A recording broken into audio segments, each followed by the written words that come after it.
श्रीमद् भागवत महापुराण पंचम स्कंध 16वां अध्याय।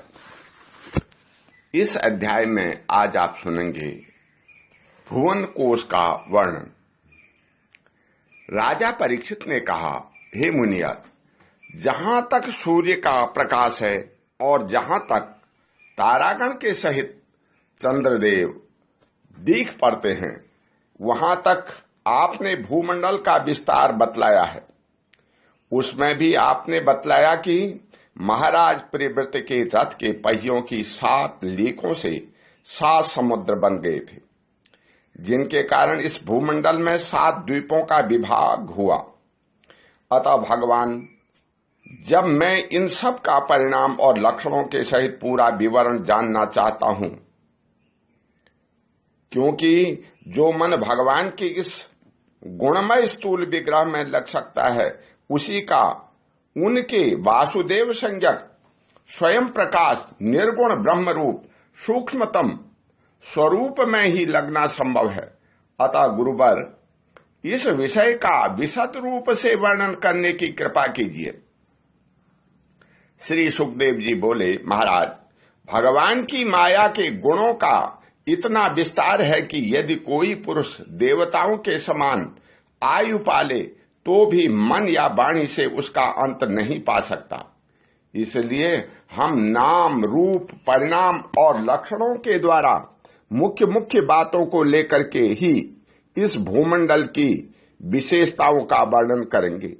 यह जम्बूद्वीप जिसमें हम रहते हैं, भूमंडल कमल के कोषस्थानी जो 7 द्वीप हैं, उनमें सबसे भीतर का कोष है। इसका विस्तार 1 लाख योजन है और यह कमल पत्र के समान गोलाकार है। इसमें 9-9 हजार योजन विस्तार वाले 9 वर्ष हैं, जो इनकी सीमाओं का विभाग करने वाले 8 पर्वतों से बटे हुए हैं। इनके बीचों बीच इलाव्रत नाम का 10वां वर्ष है। इसके मध्य में कुल पर्वतों का राजा मेरु पर्वत है। वह मानो भूमंडल रूप कमल की कणिका ही है। वह ऊपर से नीचे तक सारा का सारा स्वर्णमय है और 1 लाख योजन ऊंचा है। उसका विस्तार शिखर पर 32,000 और तलेटीब से 16,000 योजन है तथा 16,000 योजन ही यह भूमि के भीतर घुसा हुआ है, अर्थात भूमि के बाहर उसकी ऊंचाई 84,000 योजन है। इलावर्ष के उत्तर में क्रमशः नीर, श्वेत और शंखवान नाम के 3 पर्वत हैं, जो रम्यक, हिरण्यमय और कुरु नाम के वर्षों की सीमा बांधते हैं। वे पूर्व से पश्चिम तक खारे पानी के समुद्र तक फैले हुए हैं। इनमें से प्रत्येक की चौड़ाई 2000 योजन है तथा लंबाई में पहले की अपेक्षा पिछला क्रमशः 10 मास से कुछ अधिक क्रम है। चौड़ाई और ऊंचाई तो सभी की समान है। इसी प्रकार इलाव्रत के दक्षिण की ओर एक के बाद एक निषद, हेमकूट और हिमालय नाम के 3 पर्वत हैं। नीलादि पर्वतों के समान ये भी पूर्व पश्चिम की ओर फैले हुए हैं और 10-10 हजार योजन ऊंचे हैं। इनसे क्रमशः हरिवर्ष, किमपुरुष और भारतवर्ष की सीमाओं का विभाग होता है। इलाव्रत के पूर्व और पश्चिम की ओर उत्तर में नील पर्वत और दक्षिण में निषद पर्वत तक फैले हुए गंधमादन और माल्यवान नाम के 2 पर्वत हैं। इनकी चौड़ाई 2-2 हजार योजन है और ये भद्राक्ष एवं केतुमान नामक 2 वर्षों की सीमा निश्चित करते हैं। इनके सिवा मंदर, मेरु मंदर, सुपार्श और कुमुद, ये 4 10-10 हजार योजन ऊंचे और उतने ही चौड़े पर्वत मेरु पर्वत की आधारभूता धूनियों के समान बने हुए हैं। इन चारों के ऊपर इनकी ध्वजाओं के समान क्रमशः आम, जामुन, कदम्ब और बड़ के 4 पेड़ हैं। इनमें से प्रत्येक 1100 योजन ऊंचा है और इतना ही इसकी शाखाओं का विस्तार है। इनकी मोटाई 100 योजन है। भरत श्रेष्ठ, इन पर्वतों पर 4 सरोवर भी हैं जो क्रमशः दूध, मधु, ईख के रस और मीठे जल से भरे हुए हैं। इनका सेवन करने वाले यक्ष, किन्नर आदि उपदेवों को स्वभाव से ही योग सिद्धियां प्राप्त हैं। इन पर क्रमशः नंदन, चैत्ररथ, ब्रैभाजक और सर्वतोभद्र नाम के 4 दिव्य उपवन भी हैं। इनमें प्रधान प्रधान देवगण अनेकों सुर सुंदरियों के नायक बनकर साथ साथ विहार करते हैं। उस समय गंधर्वादी उपदेवगण इनकी महिमा का बखान किया करते हैं। मंदराचल की गोद में जो 1100 योजन ऊंचा देवताओं का आम्र वृक्ष है, उसमें गिरि शिखर के समान बड़े बड़े और अमृत के समान स्वादिष्ट फल गिरते हैं।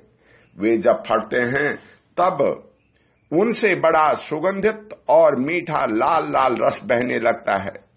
वही अरुणोदा नाम की नदी में परिणत हो जाता है। यह नदी मंदरांचल के शिखर से गिरकर अपने जल से इलावृत वर्ष के पूर्वी भाग को सींचती है। श्री पार्वती जी की अनुचरी यक्ष पत्नियां इस जल का सेवन करती हैं। इससे इनके अंगों से ऐसी सुगंध निकलती है कि उन्हें स्पर्श करके बहने वाली वायु उनके चारों ओर 10-10 योजन तक सारे देश को सुगंध से भर देती है। इसी प्रकार जामुन के वृक्ष से हाथी के समान बड़े बड़े प्रायः बिना गुठली के फल गिरते हैं। बहुत ऊंचे से गिरने के कारण वे फट जाते हैं। इनके रस से जम्बू नाम की नदी प्रकट होती है, जो मेरु मंदर पर्वत के 10,000 योजन ऊंचे शिखर से गिरकर इलावृत के दक्षिण भूभाग को सींचती है। उस नदी के दोनों किनारों की मिट्टी उस रस से भीगकर जब वायु और सूर्य के संयोग से सूख जाती है, तब वही देवलोक को विभूषित करने वाला जाम्बूनाथ नाम का सोना बन जाती है। इसे देवता और गंधर्वादी अपनी तरणी स्त्रियों के सहित मुकुट, कंकण और करधनी आदि आभूषणों के रूप में धारण करते हैं। सुपार्श्व पर्वत पर जो विशाल कदम्ब वृक्ष है, इसके 5 कोटरों से मधु की 5 धाराएं निकलती हैं।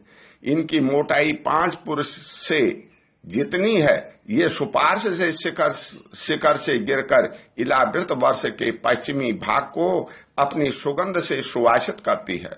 जो लोग इसका मधुपान करते हैं, उनके मुख से निकली हुई वायु अपने चारों ओर 100-100 योजन तक इसकी महक फैला देती है।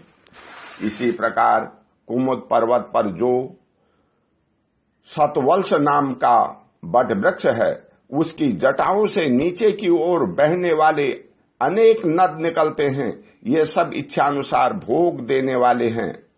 इनमें दूध, दही, मधु, घृत, गुड़, अन्न, वस्त्र, शैया, आसन और आभूषण आदि सभी पदार्थ मिल सकते हैं। ये सब कुमुद के शिखर से गिरकर इलावृत के उत्तरी भाग को सींचते हैं।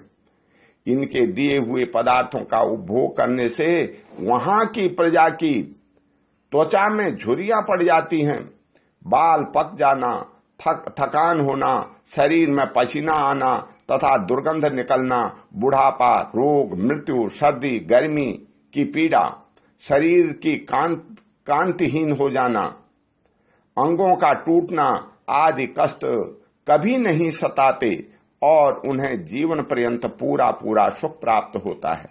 हे राजन, कमल की कणिका के चारों ओर जैसे केसर होता है, उसी प्रकार मेरु के मूल देश में इसके चारों ओर कुरंग, कुरर, कुसुम्भ, बैकंभ, त्रिकूट, शिखर, पतंग, रुचक, निषद, श्रीनिवास, कपिल, शंख, बैदूर्य, जारूधि, हंस, वृषभ, नाग, कालंजर और नारद आदि 20 पर्वत और हैं। इनके सिवा मेरु के पूर्व की ओर जठर और देवकूट नाम के 2 पर्वत हैं, जो 18-18 हजार योजन लंबे तथा 2-2 हजार योजन चौड़े और ऊंचे हैं। इसी प्रकार पश्चिम की ओर पवन और पारितात्र, दक्षिण की ओर कैलाश और करमबीर तथा उत्तर की ओर त्रिशंख और मकर नाम के पर्वत हैं। इन 8 पहाड़ों से चारों ओर घिरा हुआ स्वर्णगिरि मेरु अग्नि के समान जगमगाता रहता है।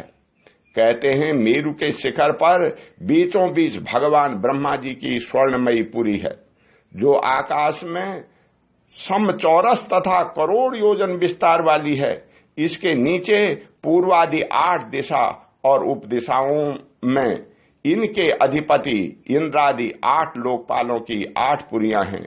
वे अपने अपने स्वामी के अनुरूप उन्हीं दिशाओं में हैं तथा परिणाम में ब्रह्मा जी की पूरी से चौथाई हैं। ओम शांति। बोल श्री कृष्ण भगवान की जय।